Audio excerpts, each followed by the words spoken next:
On the campaign trail, he is a calm guy, but he has talked openly about his violent childhood, he calls it. He says he tried to stab his friend at 14, which was portrayed in a made-for-TV movie.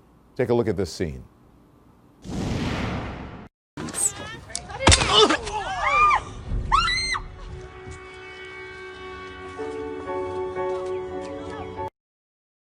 So, Maeve, you tried to track down anyone who saw or heard about that incident. So what's the story here? Well, not just that incident, but a number of incidents that Dr. Carson has talked about in his past.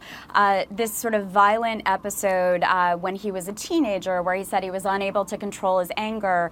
And it was a really pivotal moment in his life where he said that he prayed to God and right after that stabbing incident, and it was a moment of divine intervention. And after that, there were no angry outbursts.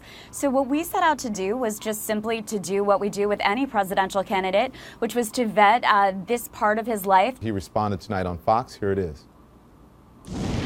This is simply an attempt to smear and to deflect the argument to something else, something that we've seen many, many times before. And I never use the true names of people in books, to protect the innocent.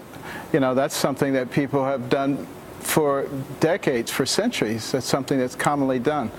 The person that I tried to stab, I talked to today, said would they want to be revealed. They were not anxious to be revealed. And it was a close relative of mine. And I didn't want to put their lives under the spotlight. This is something that I've decided to do. None of those people decided that they wanted to do this, and the media is ruthless. So, I would say to the people of America, do you think I'm a pathological liar like CNN does?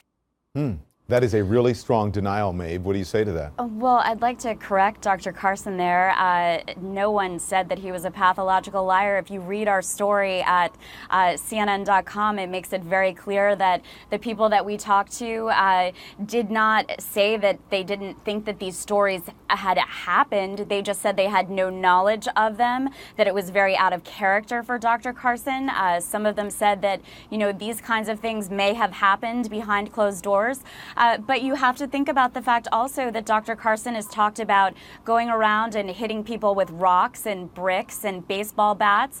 And the idea that no one in the neighborhood or his school would ever hear about these things is puzzling to us. I would also just like to say that we did approach, of course, the Carson campaign some time ago, asking them to connect us to Jerry and Bob, who he named in his book, some of the victims, as well as other people who knew about these incidents at the time and could talk about them with us. The campaign refused to cooperate, called it a witch hunt. We went back to them with their findings, with our findings yesterday. Again, they said they didn't want to cooperate with our story. And so today, this is the first that we're hearing from Dr. Carson that these were fictitious names. If you look at his book, there is no notation in the book that I've seen thus far that would indicate that these were fictitious names.